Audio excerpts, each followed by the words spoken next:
Hari ini saya akan merangkum film aksi olahraga drama dari tahun 2021 berjudul Born a Champion. Seorang pria sedang diwawancarai dan menceritakan kisah tentang bagaimana dia bertemu Mickey Kelly. Mickey baru saja pensiun dari marinir dan pria itu bekerja sebagai valet. Beberapa pria memotong antrian dan menjadi rasis sehingga perkelahian pecah. Mickey menarik pria itu tetapi teman-temannya muncul. Mickey menjatuhkan mereka tanpa pernah melemparkan pukulan. Setelah itu valet berterima kasih dan membawa Mickey mobilnya dan Mickey berkata, "Terima kasih banyak, Tacho." Setelah dipanggil, Mickey meminta maaf dan mengatakan dia pikir mereka adalah teman-temannya dan mereka memanggilnya Tacho, sambil menyeringai. Mereka menjadi teman baik. Kembali pada tahun 1992, Mickey berada di pesawat terbang ke Dubai. Wanita di sebelahnya menjelaskan bahwa dia berada di pesawat bersama suaminya. Mereka tidak bisa mendapatkan kursi berdampingan. Mereka akhirnya bertukar kursi dan wanita itu, Laila, menjelaskan bahwa dia akan pergi ke Dubai untuk pemotretan, tetapi dia sebenarnya seorang paralegal. Mickey adalah instruktur jiu-jitsu dan dalam perjalanan ke Dubai untuk mengajar seni bela diri anak-anak. Laila mengatakan bahwa dia tidak suka perkelahian. Pada saat mereka mendarat, Laila sedang tidur di bahunya. Mickey memulai pelajaran dengan beberapa anak, setelah itu ia makan malam dengan Sheikh dan Mickey berterima kasih kepadanya atas kesempatan berada di sini. Tiba-tiba Laila yang tertekan muncul dan Mickey pamit sebentar. Dia bertanya apakah semuanya baik-baik saja.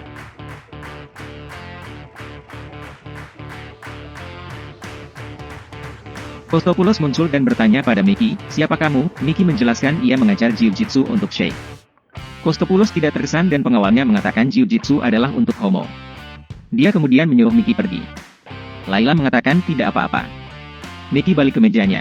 Sheikh menjelaskan bahwa Kostopoulos adalah salah satu non-emirat terkaya di kota dan bahwa ia suka mempekerjakan wanita barat yang cantik untuk menjadi model untuk bisnis bulunya.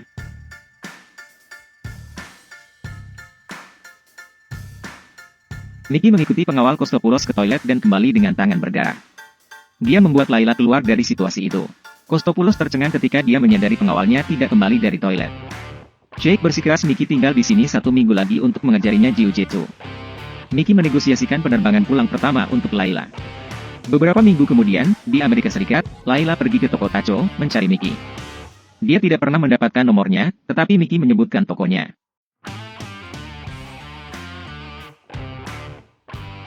Mickey mulai mengoceh tentang gadis yang dia temui ini dan bagaimana dia tidak pernah percaya pada cinta pada pandangan pertama sebelumnya, tetapi setelah dia tertidur di bahunya dia merasakan hatinya berdebar.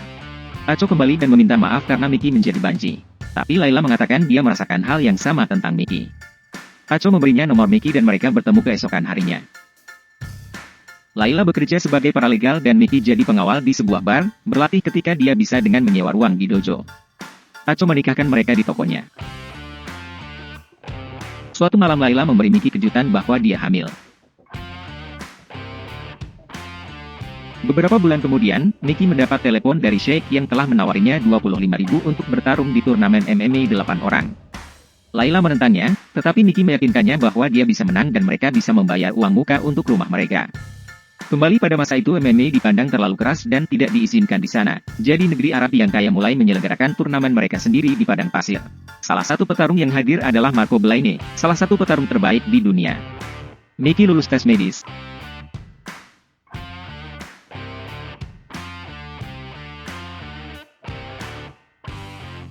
Pertarungan pertama Mickey adalah melawan petarung Jepang dan dia membuatnya menyerah tanpa masalah. Pertarungan kedua hampir sama dan petarung Nigeria itu menyerah setelah dikunci.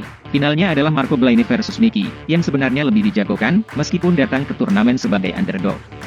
Mickey membungkuk hormat, tetapi saat dia mengulurkan tangannya untuk jabat tangan Marco mendengkulnya di kepala dan mulai memukulinya tanpa ampun. Mereka sepakat bahwa Tacho tidak akan lempar handuk kecuali Mickey pingsan. Rongga mata Mickey rusak dan retinanya terlepas. Dia berisiko kehilangan penglihatannya dan tidak akan pernah lolos tes medis untuk bertarung lagi. Sebulan kemudian putranya lahir, dan dia baru saja mendapat pekerjaan baru dan fokus menjadi seorang ayah. Suatu malam di sebuah bar, Mickey mencoba meredakan situasi, tetapi ditinju di mata. Laila mencoba meyakinkannya untuk resign, tetapi Mickey ingin anaknya memiliki pendidikan terbaik yang mungkin bisa dia berikan.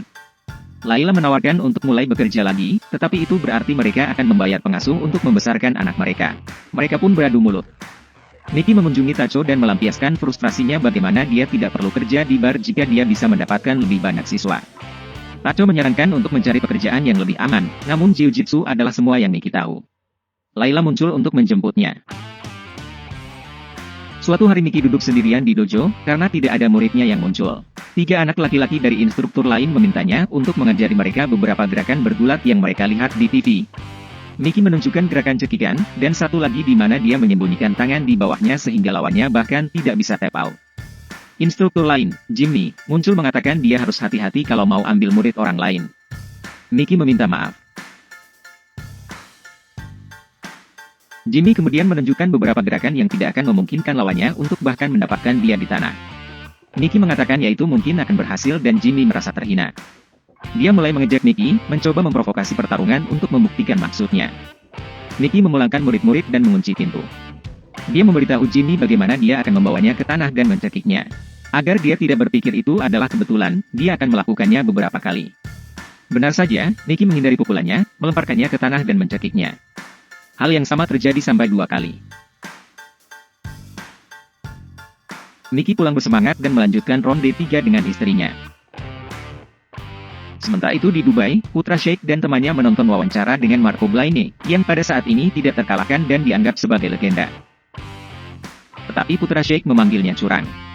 Ternyata Sheikh memiliki kaset turnamen Dubai.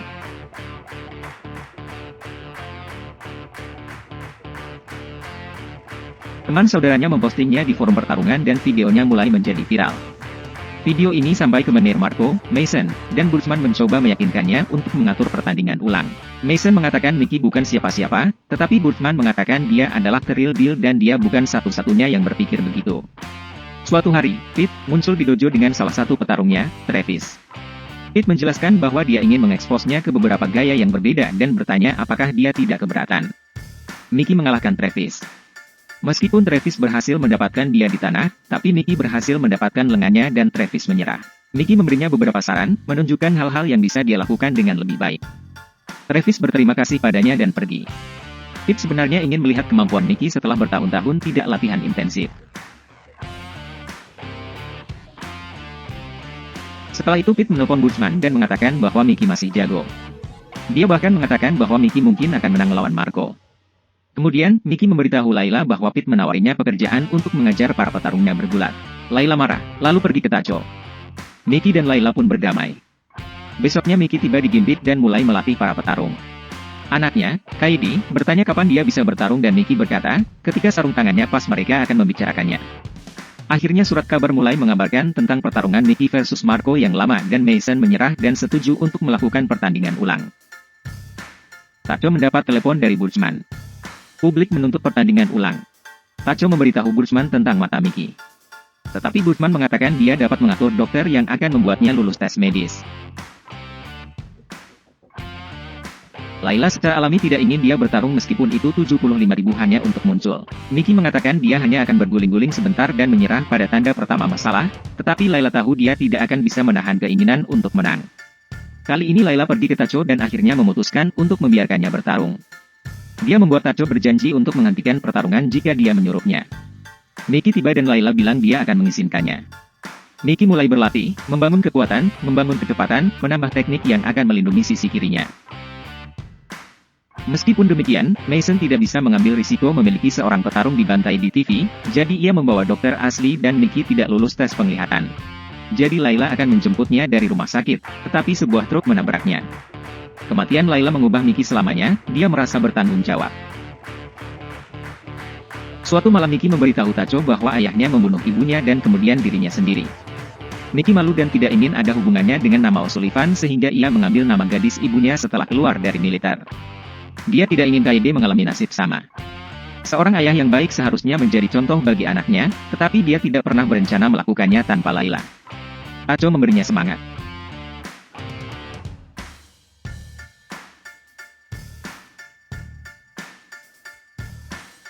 Jimmy menghampiri Miki di Gimpit dan menyampaikan bela sungkawa.